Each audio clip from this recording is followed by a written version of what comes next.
Yes, please come in. Good afternoon. Good afternoon. बैठिए। सपना जी कैसी हैं आप? ठीक है। सपना जी हम लोग सब कोविड निगेटिव हैं और कोविड प्रोटोकॉल्स भी फॉलो कर रहे हैं, तो अगर आप कंफर्टेबल हो तो अपना मास्क हटा दीजिए। सपना जी अपना एक संक्षिप्त परिचय दीजिए हमको, जिससे कि हम समझ पाए कि हम किन पहलुओं पर आपसे बात कर रहे हैं। मैम मेरा नाम सपना है, मैं मथुरा डिस्ट्रिक्ट से बिलोंग करती हूँ। मैंने अपनी प्रारंभिक शिक्षा मथुरा से की है। मैंने एमएससी कृषि से आरबीएस कॉलेज आगरा से किया है। उसके बाद मैंने बीएड किया है। 2015 से मैं सहायक अध्यापक के पद पर कार्यरत थी। अभी मैं वरिष्ठ प्राथमिक सहायक ग्रुप ए विकास शाखा में अब गोरखपुर जनपद में कार्यरत हूँ। गोरखपुर में कार्यरत हैं, ज्वाइन कर लिया है आपने? यस। अच्छा, ठीक है। तो आप तो वैसे ही एक्सीलेंट हैं, है ना? आप मुझे बताइए, बड़ा मल्टी डायमेंशनल है आपकी पर्सनालिटी। आपने बीएससी किया, फिर आपने बीएड किया, फिर आपने टीचिंग भी की, टीचिंग के बाद फिर आप इसमें आई और अब आप सिविल सर्विसेज में आना चाहती हैं। सिविल सर्विसेज के बाद भी कोई आपका टारगेट है?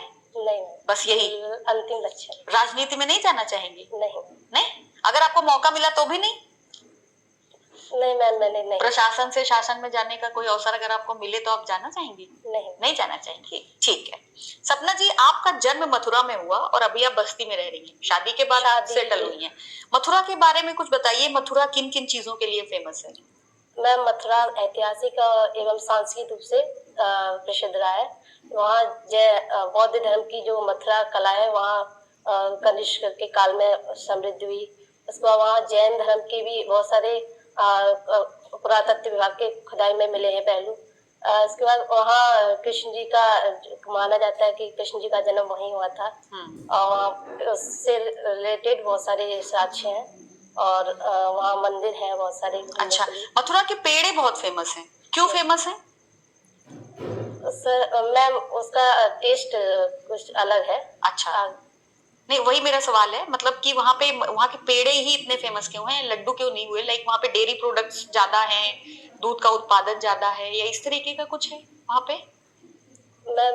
मैं जैसा समझ पा रही हूँ कि वहाँ भोग लगता है मिश्री मक्खन और पेड़े का। ठीक है। तो वो शुरू से चला रहा है तो अच्छा उसको इसलिए है। ठीक है, ठीक है। सपना जी, आपका ऑप्शनल विषय हिंदी साहित्य है।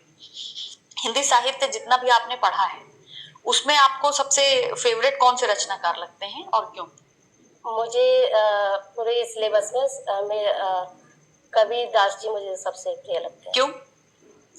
मैं इसके कई कारण है।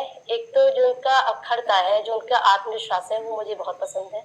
उन्होंने मध्यकाल में सामाजिक कुरीतियां आडम्बरों पे जो लेखनी चलाई है और उसके बारे में जो कहा है वो आज भी प्रासंगिक रखता है।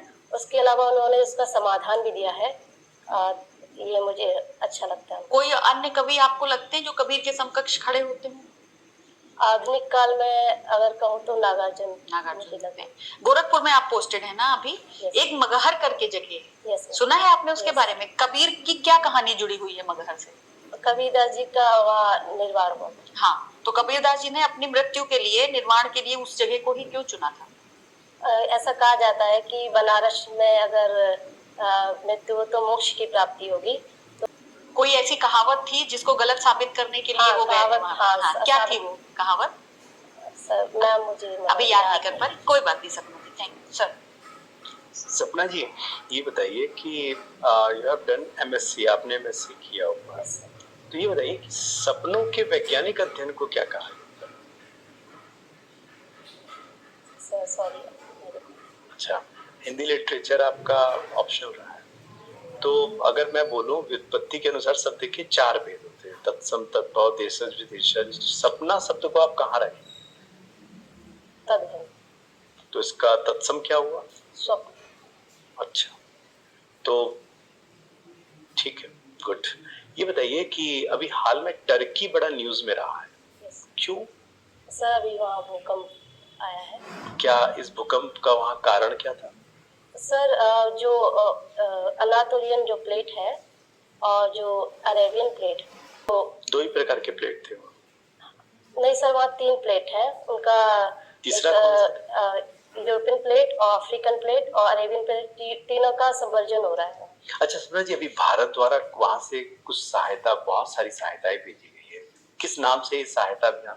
ऑपरेशन दोस्त। ये बताइए कि मुद्रास्फीति क्या होता है? मुद्रास्फीति सर, मुद्रा का जो मुद्रा की जो वैल्यू कम हो जाती है और जो उत्पाद है उनका रेट हाई हो जाता है। अभी ग्रीन एनर्जी पर बहुत बात कर रही है सरकार, तो ग्रीन एनर्जी को बढ़ावा देने के लिए सरकार द्वारा किए गए कुछ प्रयासों को बताइए। एक तो सर सोलर एनर्जी पे सरकार का फोकस है, तो उसके लिए कई योजनाएं सरकार चला रही है, जैसे पीएम कुसुम योजना, उसमें किसानों को सोलर पैनल के लिए सब्सिडी दी जा रही है। केवल हम सोलर एनर्जी पर ही निर्भर है? नहीं सर, बायो प्लांट लगा रही है, बायो ऊर्जा के क्षेत्र में काम कर रही है, एवं पवन ऊर्जा, लघु विद्युत ऊर्जा। ये जीरो बजट एग्रीकल्चर क्या होता है? सर जीरो बजट में जो बाह्य निवेश है उसको नहीं शामिल किया जाता, मतलब जो उसकी वो जीरो रखा जाता है। किसको जीरो रखा जाता है? बाह्य निवेश जो लिए जाते हैं, उर्वरक, कुछ बाहर का निवेश नहीं लिया जाता। हाँ, उर्वरक जो होगा घरेलू। हाँ, अच्छा, बीज नहीं, उर्वरक और पेस्टिसाइड, इंसेक्टिसाइड, ये सब इनका प्रयोग होगा कि नहीं होता है? नहीं उसमें। अच्छा, इनका प्रयोग नहीं होता है।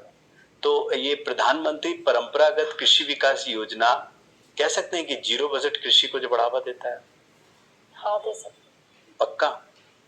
सर मुझे कंफर्म है। अच्छा, कंफर्म नहीं है आप? तो एक बस एक लास्ट सवाल आपसे है कि ये एक जेंडर बजट शब्द भी आता है कभी कभी, क्या भारत में जेंडर बजट का प्रयोग होता है? सर अलग से जेंडर बजट तो नहीं सरकार निकालती है, लेकिन हाँ सरकार फीमेल को ध्यान में रख के कुछ प्रावधान अलग से कर देती है। क्यों मेल को प्रावधान में क्यों? जेंडर का मतलब तो जेंडर न्यूट्रल होता है, तो फीमेल को ही क्यों, मेल क्यों नहीं? क्योंकि अभी जो महिलाओं की जो भागीदारी है वो आर्थिक भागीदारी कम है और राजनीतिक भागीदारी कम है, तो उनको सशक्त करने के लिए। तो आपको नहीं लगता इसका नाम फीमेल बजट कर दे फिर? नहीं सर, जो फीमेल पर ही निकालना है आपको, और आप भी कह रही है फीमेल पर ही होता सब कुछ, तो फीमेल बजट ही हो जाए, फिर जेंडर बजट क्यों रखा गया? अच्छा कोई बात नहीं सर, प्लीज। सपना, आपका जन्मस्थली मथुरा है? जी सर। और अभी प्रेजेंट में आप हैं बस्ती में, है ना? मतलब हाँ, अभी मैं गोरखपुर। विवाह के बाद। अच्छा, तो इन दोनों क्षेत्रों में आपको क्या अंतर देखने को मिलता है सांस्कृतिक आधार पर, कल्चरल बेसिस पर? दोनों से आपका जुड़ाव है, तो दोनों क्षेत्रों के कल्चर में आप अंतर बताओ, और अंतर बस 2 पॉइंट बताइए, ज्यादा नहीं। पहला तो सर भाषा का अंतर है। भाषा का या बोली का? बोली का। बोली का। मथुरा में ब्रज भाषा बोली जाती है। तो आप और भाषा बता रही हैं आप? वो बोली ही है सर। अच्छा ठीक है, फिर बताएं। और गोरखपुर में भोजपुरी बोली जाती है। अच्छा, तो आपको दोनों भाषाएं आती हैं या दोनों बोलियां जो आपको लग रही हैं बोली, दोनों आती हैं या कोई एक? ब्रज भाषा मुझे बोलनी आती है और भोजपुरी में समझ सकती हूँ, बोलने में थोड़ी कठिनाई है। अच्छा, ब्रज भाषा के कोई 4 साहित्यकार बता दें जिनने ब्रज भाषा में लिखी। पहले सूरदास जी। ठीक है। कुंभन दास जी। अच्छा ठीक। इसे बिहारी जी ने भी लिखा है। ठीक है। एवं मीराबाई। मीराबाई। अच्छा, जीरो टिलेज का नाम सुना आपने? जीरो टिलेज, शून्य जुताई। Yes sir. क्या होता है? उसमें जुताई को इसलिए प्रतिबंधित कर दिया जाता है जिससे खेत की जो नमी है वो बरकरार रहे, इसलिए जुताई प्रतिबंधित कर दिया जाता है। अच्छा, आपने बेसिक शिक्षा में भी काम किया कुछ दिन, है ना? उत्तर प्रदेश में बेसिक शिक्षा में चुनौतियां क्या क्या हैं? कोई 3, है ना? और जो चुनौतियां हैं उसके समाधान ये आप बता दें। पहले तो सर गुणवत्ता की कमी है। ठीक है। दूसरा अवसंरचना की कमी है। ठीक है। तीसरा अभी जो शिक्षक और छात्र अनुपात है वो अभी परफेक्ट नहीं है। ठीक है, तो अब इन कमियों को दूर कर दीजिए। गुण गुणवत्ता को सर जो शिक्षक है उनका प्रशिक्षण देके बढ़ाया जा सकता है। ठीक। और कोई रास्ता है या एकमात्र प्रशिक्षण? सतत मूल्यांकन और निगरानी तंत्र का बना के भी गुणवत्ता को बढ़ाया जा सकता है। ठीक, बहुत बढ़िया। अब संरचना के लिए सर अभी सरकार काम कर रही है और बहुत अच्छा हुआ भी है। 100% नहीं हुआ है। एक मिशन कायाकल्प शुरू किया है, उसके तहत अब संरचना को बेहतर बनाने का प्रयास किया जा रहा है। ठीक। और शिक्षक छात्र अनुपात पे भी सरकार का फोकस है, पहले से बेहतर हुआ है। अभी इस दिशा में और प्रयास किए जा रहे हैं और बेहतर होने की संभावना है। अच्छा, आपको क्या लगता है कि बस्ती और मथुरा, इन दोनों में से इकोनॉमिक कंडीशन कौन से जिले की ज्यादा बेहतर है? सर मथुरा की बेहतर है। मथुरा की ज्यादा बेहतर है। कोई खास वजह? सर एक तो वो एनसीआर से सटा हुआ है, तो क्या लाभ मिलेगा उससे? वो पर्यटन, जो मथुरा श्री कृष्ण की जन्म स्थली है, तो वहाँ पर्यटन का एक क्षेत्र है, तो वहाँ पर्यटक काफी आते हैं और तो उससे वो लाभान्वित रहता है। ठीक। और सर मतलब वो एनसीआर से लगा हुआ है तो सरकार उस पे फोकस भी ज्यादा करती है। ठीक। अच्छा, हॉबीज में क्या है कुछ आपकी? सर मुझे भजन गाना ज्यादा पसंद है। भजन गाना। और इसके अलावा कुछ? ज्यादा पसंद है भजन गाना, इसके अलावा क्या गाते हैं? घर में प्लांटेशन करना भी पसंद है। अच्छा, ब्रज भाषा का दूसरा नाम क्या है? और उत्तर प्रदेश में जो तराई इलाका है, इस तराई इलाके में अगर आपको कृषि का विकास करना है तो कौन कौन से कदम आप उठाना चाहेंगे? बस 3 कदम आप इसमें बता दें। जो तराई क्षेत्र है वो बाढ़ से ज्यादा प्रभावित रहता है, तो एक तो जो धान की फसल पे ज्यादा फोकस किया जाए, और धान होता भी है। इसके अलावा धान संबंधी जो प्रजातियां हैं उन पे फोकस किया जाना चाहिए। ठीक है। सपना जी, कृष्ण भजन आपने सुनाया, आप मुझे बताइए कृष्ण काव्य परंपरा के कौन कौन से कवि हैं हिंदी साहित्य में जिनको आपने पढ़ा है? मैम सूरदास जी हैं।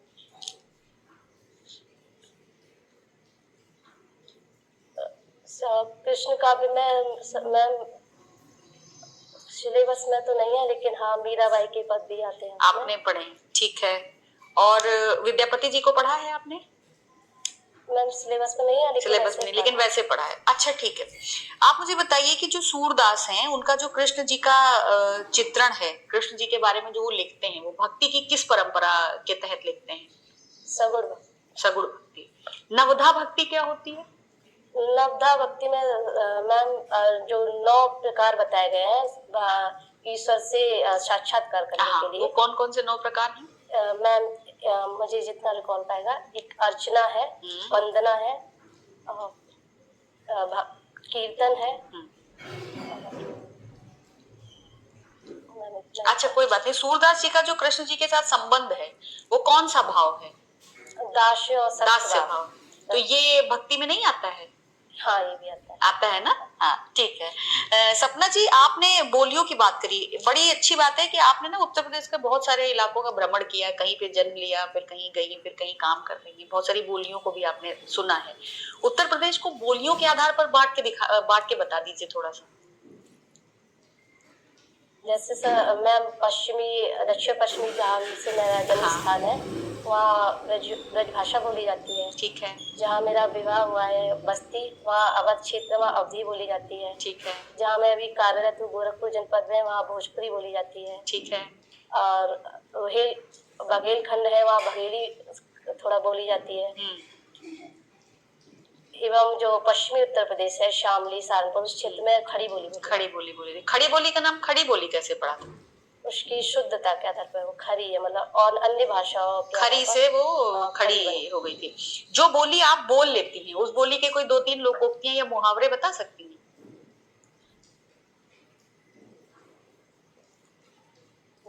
अभी नहीं याद कर पा रही, कोई बात नहीं।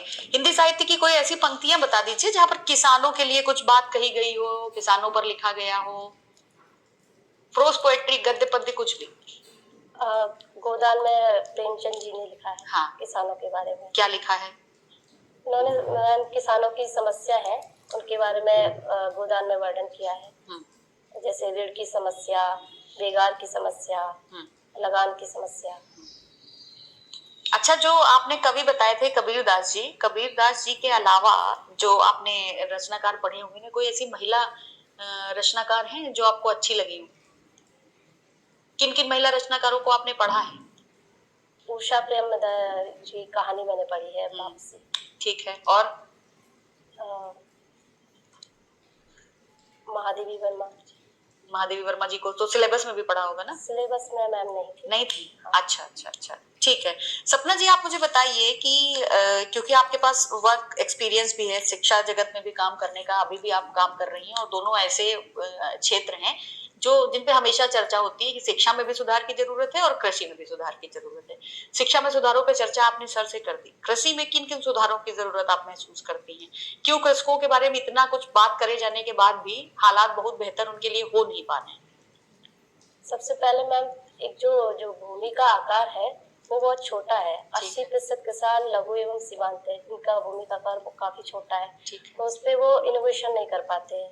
तो इसके साथ ही वो उनके जो आर्थिक स्टेटस है वो बहुत लो है, तो इसलिए वो ऋण लेते हैं और उनकी जो साख तक पहुंच वो सुनिश्चित अच्छी नहीं है। वो जागरूक भी नहीं है, पहुंचना नहीं चाहते, और वो अपने गांव में अपने रिलेशन में ही वो साहूकार से ऋण ले लेते हैं और उस ऋण में फंसे रहते हैं, और इसी से आत्महत्या के केस भी आते हैं ऋण की वजह से। इसके अलावा जागरूकता की कमी है कि कौन सी फसल बोए, कौन सी प्रजाति बोए, किस तरह से जो उर्वरक है, पेस्टिसाइड है, वो अवैज्ञानिक ढंग से प्रयोग करते हैं। आप जिस एरिया में अभी काम कर रही हैं, वहां के किसानों को अगर आपको ऐसे उपज करने के लिए प्रमोट करना हो जो जिनका कमर्शियल वैल्यू ज्यादा हो, तो वहां पे कौन कौन सी चीजें हैं जो उगाई जा सकती हैं? सर मैम, गोरखपुर में केला उगाया जा सकता है, उसका कमर्शियल लाभ ले सकते हैं। ठीक है। और गन्ना भी हो सकता है। ठीक है, तो ये तो हो रहा होगा ना? गन्ना हो रहा है। उसके अलावा अगर कुछ नया लॉन्च करना हो, नया स्ट्रॉबेरी भी किसान कर रहे हैं। क्लाइमेट वहाँ का स्ट्रॉबेरी के लिए ठीक है? हाँ, अभी किसान काफी इसको प्रमोट कर रहे हैं। अच्छा, ठीक है सपना जी, आपसे बात करके बहुत अच्छा लगा। आप जा सकती हैं। कैसी हैं आप? ठीक है। कैसा लगा आपको इंटरव्यू देकर? ठीक लगा। मजा आया? हाँ, गलतियां तो हुई है। गलतियां तो इंसान से होती ही हैं, अगर गलतियां नहीं हो तो फिर इंसान कैसा है ना? थोड़ी सी मैम मुझे कफ है, हाँ, तो आवाज मेरी हैवी हो रही है। लग रहा था, क्लियर नहीं आ रही। कोई बात नहीं, हमें लेकिन समझ में सब आया। और आपका गला कब है इंटरव्यू? परसों ना? परसों तक तो ठीक हो जाएगा। कर रही हूँ, लेकिन कई दिन से प्रयास कर रही हूँ इसको ठीक कर लूँ, हुआ नहीं। हो सकता है भारी आवाज बनाने के लिए गला खराब हुआ, दमदार बनाने के लिए, क्या पता, जो होता है अच्छे के लिए होता है, क्या सोचना उस पे, है ना? कोशिश करिएगा कि आवाज निकलती रहे, बस उतनी आवाज आपकी काफी है कि पहुंच जाए। ठीक है सपना जी, आपने हिंदी साहित्य को बहुत अच्छे से पढ़ा है, आप अपने विभाग के बारे में आपकी समझ ठीक है, एजुकेशन डिपार्टमेंट की समस्याएं भी आपने खट समस्या समाधान सब कुछ एकदम रेडी था। हमारा अनुमान ऐसा है कि आपने प्रिपेयर किया हुआ था कि ये सारी चीजें तो मुझसे पूछी जाएंगी, तो वहां तो आप एकदम शानदार थे। जो आपने एक्सपेक्ट नहीं किया था जब वो पूछा गया इकोनॉमिक्स, तो वहां पे जो है थोड़ा सा गाड़ी ट्रैक से हट गई। सबसे अच्छी बात ये थी कि गाड़ी ट्रैक से हटी, लेकिन आपने अपने कॉन्फिडेंस को ट्रैक से नहीं हटने दिया। ठीक है, आप ऐसा नहीं हुआ कि वहां से लड़खड़ाए तो फिर लड़खड़ाते चले गए, आपकी गाड़ी हटी और आप तुरंत उसको पटरी पे चढ़ा के इधर से और फिर वापस एकदम स्टेशन पे पहुंच के आपने रोका। ठीक है, आपने साहित्य को पढ़ा है, मैंने चेक कर लिया, सब चीजें आपने बहुत अच्छे से बताई। कोई चीज फैक्ट मिस होना, भक्ति ये वो भूलना कोई बात नहीं है, क्योंकि मथुरा में आप पैदा हुई हैं। ठीक है, अगर मथुरा पे चली गई निगाह तो मथुरा से बहुत सारे सवाल बनेंगे ही बनेंगे, क्योंकि मतलब एक ऐसी जगह है कि वो बनते ही हैं। तो थोड़ा सा मथुरा अपने व्यक्तित्व में भी दिखा दीजिएगा। आप समझ रही हैं, बहुत गंभीर थी, जैसे अभी थोड़ा सा हंस रही हैं, ऐसे थोड़ा सा, बहुत ज्यादा नहीं कि पूरा ही मथुरा आ गया तो दिक्कत हो जाएगी, थोड़ा सा, जैसे बहुत ज्यादा गंभीरता से क्या होता है ना, सवाल पूछने वाले को लगता है कि कुछ ज्यादा भारी भरकम चीजें पूछ रहे हैं या ये व्यक्ति कुछ हमसे परेशानी महसूस कर रहा है, जरूरत से ज्यादा नहीं, पर थोड़ा सा, जैसे पेड़े की बात हुई, आपने हल्का सा मुस्काया कि वहां पे ऐसे होता है, बस इसी तरह से। और आप काम कर रही हैं, आपके पास अनुभव है, आप ये मान के चलो कि आपको आधे से ज्यादा चीजें पता है कि क्या पूछी जाएंगी, ये पूछी जाएंगी और पूछी ही जाएंगी। तो आपने उसकी अच्छे से तैयारी की है, तो बस ऐसे कॉन्फिडेंस के साथ जाइए। एंट्री ठीक है, जब आप पहले आई थी और जब आप दोबारा आई हैं, जैसे आप दोबारा आई हैं वैसे अगर आप पहले आती ना तो और शानदार। बहुत अच्छे से आप एकदम नॉर्मल तरीके से जैसे आ रही थी ना, बिल्कुल वैसे ही जाइएगा, घबराने की जरूरत नहीं है। और हम लोगों को आपसे बात करके बहुत अच्छा लगा, बहुत मजा आया।